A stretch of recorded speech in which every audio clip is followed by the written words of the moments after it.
So generally I don't really talk about new movies, about recent releases here on the channel, because quite frankly, more often than not, the juice isn't worth the squeeze. We're seeing something we've seen a million times before with no heart and no real reason for being.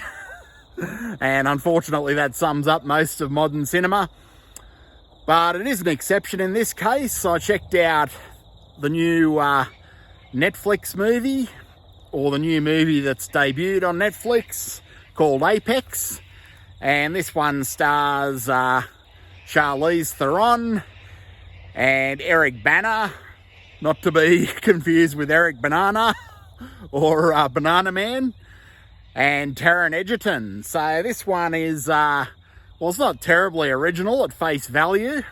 It is yet another reimagining of The Most Dangerous Game, probably the most copied, the most ripped off novel of all time when it comes to film adaptations.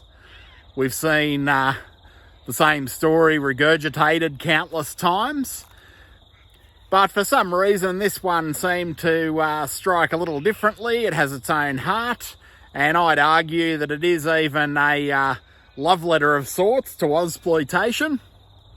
There's quite a few nods in there. So this one begins with Charlize Theron from Monster and Fury Road,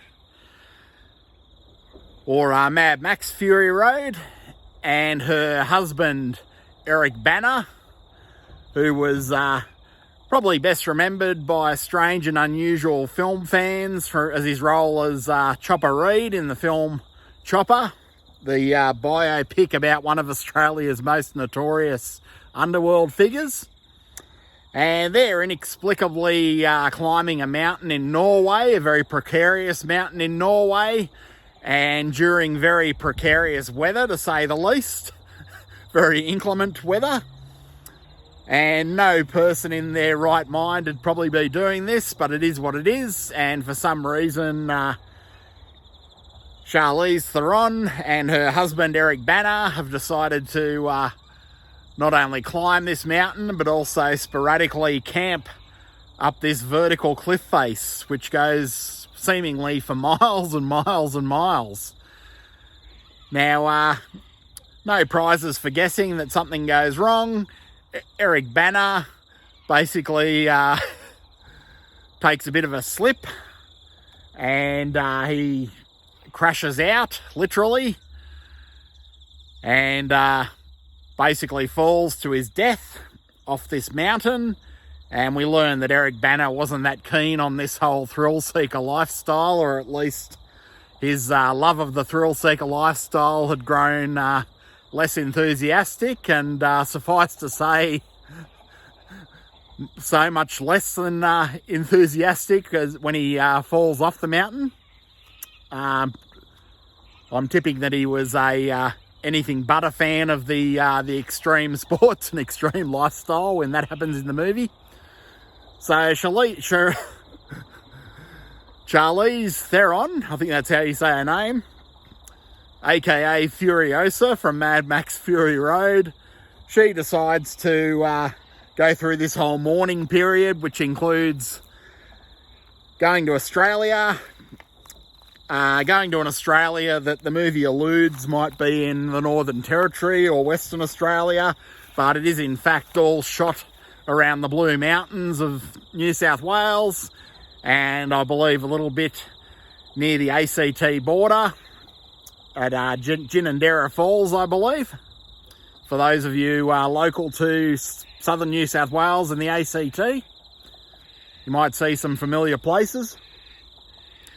So she decides to go on this solo kayak trip, this Deliverance-esque kayak trip, down these rapids, down a river full of rapids. Before she leaves, of course, she does encounter some less than palatable locals and an only slightly more palatable individual played by Taron Egerton, who is something of a chameleon, in my opinion. He's one of the few actors, or few contemporary actors, that is very chameleon-like. genuinely different pretty much every movie that he does.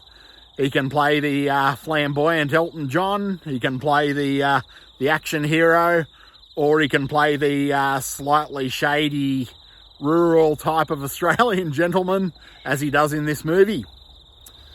So she encounters these guys. They seemingly stalk her to where she's starting off the trip in her kayak. And she locks herself in the car for the night. They leave after taunting her and presumably hoping for something else and something less than legal. But they end up leaving her alone. She wakes up in the morning, starts off her kayak trip. And little does she know that she's not alone as she begins to kayak through the breathtaking Blue Mountains, passing for Western Australia or the Northern Territory landscape. And she isn't alone. There is a apex predator out there, and I can't really say too much else. You may have picked what's going to happen already. You probably will be if you're anything like me, but I won't spoil it regardless. So at face value, this movie is fairly pedestrian. It is a knockoff of The Most Dangerous Game. The protagonist even uses the good old trusty crossbow from Most Dangerous Game. Likely because most firearms have been outlawed here in Australia, so he's gone for the crossbow, which is also outlawed, but it is what it is. It does make for more of a dramatic plot device, I guess, than if he were to be armed with a regular hunting rifle or something like that. The crossbow is more menacing, so I can't fault the filmmakers for arming this apex predator with a crossbow. So, as I said, it is a fairly predictable movie. You're going to at least predict the first couple of acts of what happens. There are a few swerves. It's directed by a Norwegian, I believe, so it has a lot of these very claustrophobic Nordic noir type scenes, Nordic noir type atmosphere, but transposed into the Australian bush, which was something different. And anyone with a fear of heights is going to be on the edge of their seat and probably not particularly enjoy all of the mountainous scenes, which aren't just in the first 5 minutes of the movie. They do rear their ugly head at various times later on. So it is a pretty effective psychological thriller, regardless of how derivative it is. It does have a few nods to the golden age of Ozploitation, especially movies like Turkey Shoot, for example, and Wake in Fright, and countless other Ozploitation classics that you'll no doubt recognise the various nods and winks throughout the movie. And I quite enjoyed that it is very self-referential. It is a love letter to Ozploitation. It does nod and wink and shove you into thinking about these movies like Road Games and Turkey Shoot and Razorback and countless classic Ozploitation movies that it kind of is a pastiche of at various points throughout the movie, and definitely some Wake in Fright in there as well. So if you are a fan of these movies, you're going to have a whale of a time with Apex. And it works very well in its own right as a thriller. Also a bit of a Wolf Creek echo. That's another film that it's a bit of a pastiche of course.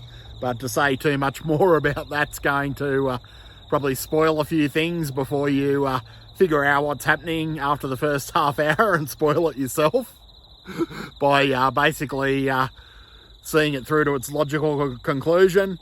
But regardless of how predictable it does become, it never fails to be interesting, never fails to be thrilling, never fails to be anxiety-inducing, and the Australian scenery is breathtaking. This blue mountain scenery, this whitewater rafting scenery. It sort of does for New South Wales what Deliverance did for the Coolawasi River in Georgia. And it'll probably warp a lot of people similarly to how Deliverance did, but just for different reasons.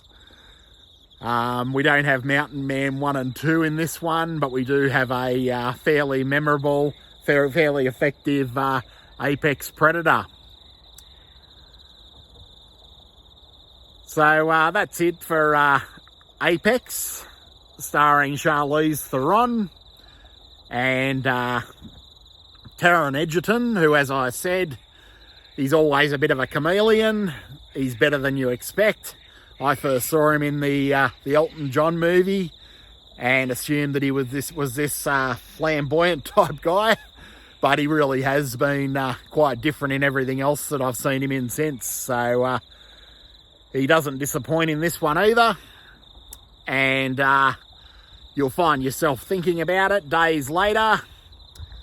The one elephant in the room, I guess, as someone that has rafted, as someone that has canoed and kayaked in the past, the massive gaping plot hole in this one is that Charlize Theron seemingly had some plan where she was going to commence kayaking from one point of the river, and the movie never explains if she had any real plan as to how she was going to get back to her car. So that's quite a truck-sized plot hole in the movie, but perhaps, as I kind of surmised, perhaps this entire kayaking trip was a kind of self-deletion mission of sorts, and she wasn't actually planning on returning. That's another hypothesis, I guess, and that's really the only logical thing that would explain why Charlize Theron doesn't really seem to arrange a way back from wherever she ends the kayaking trip. So all in all, as I said, Apex is one of the few recent movies, the few new movies, and much less recent Netflix movies that I'd really care to recommend, or that I was interested in talking about in any way, shape or form. So that's a thumbs up from me. Definitely one to check out if you have Netflix, or even if you want to get Netflix just to see this movie and then swiftly delete it, which is always recommended. And if you enjoyed this review of Apex, a movie that is derivative, but I can't say too much about because it does spoil the kind of new beats that this one does on its snare drum, by all means, please like, share and subscribe. And I look forward to seeing you next time. Take it easy.